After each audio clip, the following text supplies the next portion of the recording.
अपना सबके मिथिला संस्कार पर स्वागत करै छी। तीज के विधि दऽ रहल छी। तीज के जे व्रत करै छी हुनका सबटा श्रृंगार के पहले अपना पहिरऽ के लेल साया साड़ी ब्लाउज नए चीज होबक चाही। श्रृंगार पूरा 16 श्रृंगार कऽ लेब। सब चीज चूड़ी लहठी सब नए होबऽ के चाही।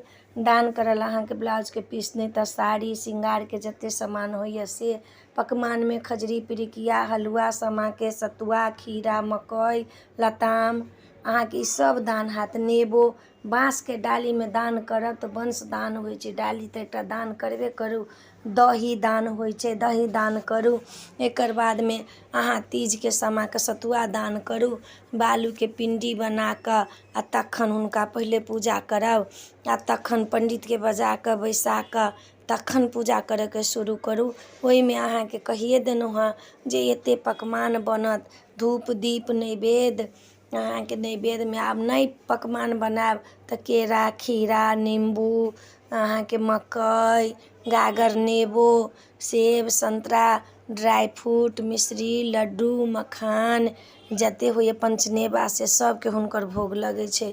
आ अहाँ पकवान बनाएब तऽ मालपुआ सोहारी खजरी पिरिकिया सामा के सतुआ ई सब तो होबे करे छै। एहिमे नहीं होय तऽ तीज के व्रत की हेतै। जागरण भेल आ तखन ई व्रत तीज के एतेक चीज लऽ कऽ तीज व्रत करै छै। ओहिना तीज व्रत नहीं होइ छै। एतेक सामान अहाँ के चाही तीज व्रत के लेल। तऽ ई तीज के हम अहाँ के विधि देलहुँ हँ। पूजा कोना करब सेहो अपने सबके हम बता देब। ई विधि छलै। एहि विधि में किछु गलती हैत तऽ क्षमा मंगै छी। नीक लागत तऽ जरूर कहब। जय मिथिला जय माता जी।